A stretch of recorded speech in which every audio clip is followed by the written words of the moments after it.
JTBC에서 동료 훈련병 어머니 부모님 인터뷰를 했어요. 그 당시 분위기를 심각하게 여기지 않았다라고 하면 이것도 역시 이제 육군 훈련병 안전관리 규정 위반입니다. 안전관리 규정에는 지금 이렇게 되어 있습니다.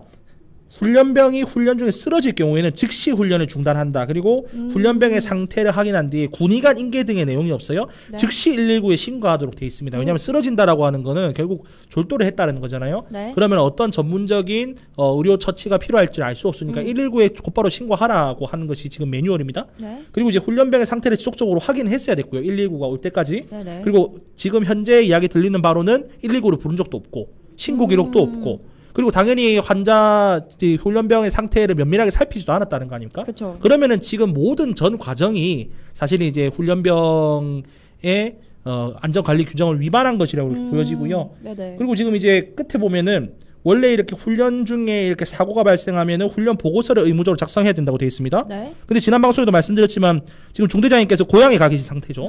네. 예.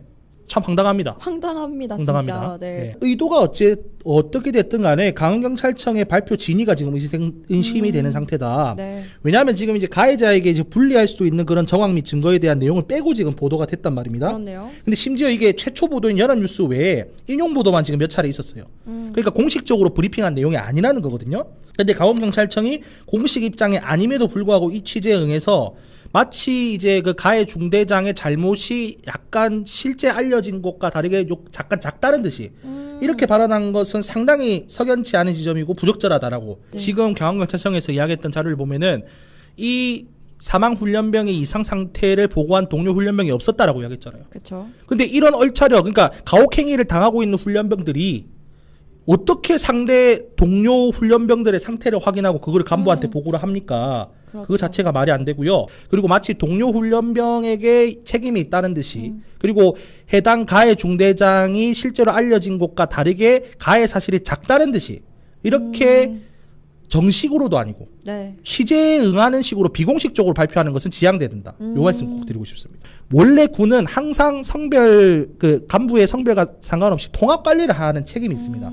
근데 군이 이 통합 관리를 제대로 못한 것이죠. 네. 그 통합 관리 제대로 못했다고 하는 것은 뭡니까? 여군이기 때문에 특혜를 줬다는 것이죠. 이게 첫 번째 제가 시나리오가 될 수 있다고 생각하고요. 네. 그리고 두 번째는 아직 이제 군에서 공식 확인을 지금 안 시켜주고 있어요. 지금 저는 이것도 문제라고 생각합니다. 군에서 공식 확인 지금 시켜줘야 됩니다. 해당 중대장이 그 당시 첫 기수 훈련병들에게도 가혹행위를 저지르면서 우리 아버지 재판장이니까 신고하고 싶으면 마음대로 해라라고 했잖아요. 아이고. 그러면은 실제로 이 중대장이 그런 말을 했다고 하면 네. 이 중대장의 아버지가 고위 재판장이어서 그런 겁니까? 근데 이런 두 번째 시나리오가 있을 수 있고요. 네. 그리고 마지막 같은 경우에는 군이 지금 이거 묻을 수 있다. 큰 사건 아니다. 이렇게 지금 생각하는 거 아닙니까? 네네. 그럼 이제 이 의혹에 대해서 세 개 의혹 시나리오가 세 개밖에 없는데 군에서 해명하면 되는 겁니다.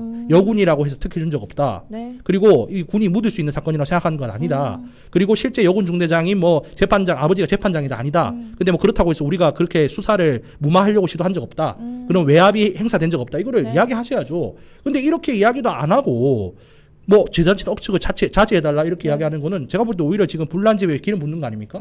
저는 그렇게 생각합니다. 지금 강원경찰청이 수사가 지금 늦다는 비판이 지속적으로 제기가 되고 있고 그리고 지금 현재 가해 중대장이 휴가를 받아서 기양한 것이 윤리적 문제가 뿐만 아니라 법적인 문제가 있다고 말씀하신 거잖아요. 네. 자, 전문가들 의견을 좀 종합해 보겠습니다. 뭐 애석하게도 이제 해당 중대장은 사실 이제 업무상 과실치사로 처벌받을 확률이 지금 높다고 이야기를 해요. 네. 물론 이제 소수 법률 전문가들께서는 뭐 살인죄라고 이야기하시는 상황입니다만은 저도 나름대로 이제 법률적으로 좀 따져봤을 때는 고문치사하고 살인죄라고 붙이는 게 맞겠지만 그럼에도 불구하고 법적인 관점만 봤었을 때는 업무상 과실치사가 된다는 것 사실에 대해서는 저는 공감을 해요. 네.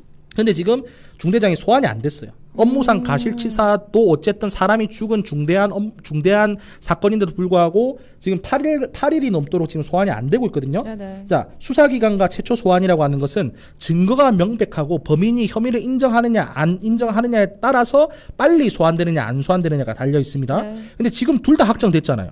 지금 누가 가해한지도 명확하게 나와 있는 상황이고 그리고 이제 뭐 그 가해 중대장분들의 친구분들의 발언에 따르면은 이분이 뭐 반성을 하고 있다면서요. 네. 그러면은 뭐 자기가 했다는 거를 이야기하신 거 아닙니까? 그쵸. 그렇다고 하면은 이 경찰 수사가 훨씬 더 빨리 이루어져야죠. 8일이나 지났는데 사실 이게 이루어지고 있지 않다는 건 제가 볼 때 좀 석연치 않다라고 생각하고요. 네. 지금 뭐 제가 요 관련해 가지고 뭐 군에서 일어난 과실치사 사건은 아니지만 2015년도에 공사장 현장에서 과실치사로 그 인부 한 분이 사망한 사건 같은 경우를 봤습니다. 네. 이틀 뒤에 바로 소환 조사 됐고 그 다음에 이제 구속되셨어요. 네네. 근데 그런 것들과 비교해서 지금 상황이 너무 느리지 않습니까? 그쵸. 충분히 제가 볼 때는 요거에 대해 가지고 의문을 제기할 필요가 저는 있다라고 좀 생각을 하고요. 네. 특히 올해 많은 비판을 받았던 다른 사건이 있었습니다. 초동대처 늦었다고. 근데 이때 같은 경우에도 사건 이틀째 소환이 됐어요. 그 이틀도 늦다고 그 당시에 많은 분들이 비판했었거든요. 네. 근데 지금 8일째입니다. 너무 늦네요. 8일째 지금 소환이 되고 있지 않다는 것은 제가 이거 왜 지연 안 되는지 강원경찰청에서 국민들께 알려주셔야 됩니다. 그런 말씀 좀 드리고 싶고요. 네. 자, 그리고 이제 지금 매일경제 보도자료를 좀 볼게요. 자, 군인복무기본법 제18조 2항입니다. 형사 피의자 피고인의 경우에는 군인이 휴가 외출 외박 제한할 수 있습니다. 네.